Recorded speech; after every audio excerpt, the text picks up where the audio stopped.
৩৯ বছর বয়সী আঁখি সিদ্দিকা পেশায় সরকারি কর্মকর্তা, ২০ বছর ধরে চাকরি করছেন। জন্মের পর আক্রান্ত হন পোলিওতে, তবে শারীরিক প্রতিবন্ধকতা থামাতে পারেনি তার জীবনের লক্ষ্য। কখনো স্ক্র্যাচে ভর দিয়ে, কখনো হুইল চেয়ারে বসে ধরেছেন জীবনের হাল। অন্য ১০ জন সাধারণ মায়ের মতো একমাত্র মেয়েকে পুরো সময় দিতে না পারলেও নিজেকে কখনোই আলাদা মনে করেননি তিনি।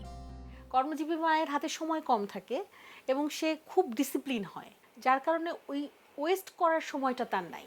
যেটুকু সময় সে আছে সেইটুকু সময় সে সন্তানকে দেওয়ার চেষ্টা করে বা তার সংসারকে দেওয়ার চেষ্টা করে। আখির মতো আরেক অদম্য কর্মজীবী মা নাদিয়া জুই ২০১২ সালে সহকারী পুলিশ সুপার হিসেবে যোগদান করেন। বাংলাদেশ বোম ডিসপোজাল ইউনিটের ইনচার্জ একমাত্র নারী সদস্য নাদিয়া। ক্যারিয়ার গড়তে যেমন আত্মপ্রত্যয়ী, তেমনি দায়িত্বশীল পরিবারের প্রতিও। এই পুলিশ মা তার ২ সন্তানকে গড়ে তুলতে কোনো ত্রুটি রাখছেন না। ওরকম মনে হয় না যে আমি হেরে যাচ্ছি বা আমি সময়টা কম দিচ্ছি। আমার কাছে মনে হয় যে আমার আইডেন্টিটি, আমার অবস্থান, আমার যে লার্নিং, সেই লার্নিংটা, সেই এডুকেশনটা, সেই পরিবেশটা তো আমার বাচ্চারা আমার থেকে পাচ্ছে। যার কারণে আমি মনে করি না যে একজন কর্মজীবী মার কাছে বাচ্চারা মা অন্য মাদের কাছে হেরে যায়। মায়ের কোনো বিকল্প হয় না।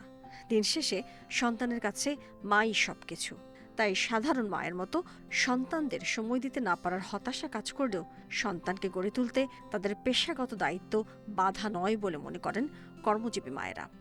মাকে অকপটে বলে যায় যেন এই প্রথম বলছে, চলন্ত টিকটিকির মতো হঠাৎ থেমে যে শ্রোতা হয়ে যায়। মা বলে যায় তার কথা। Mahmuda Moumita, independent news, Dhaka. বলতে চায় না মা, ঠিক বুঝে উঠতে পারি না।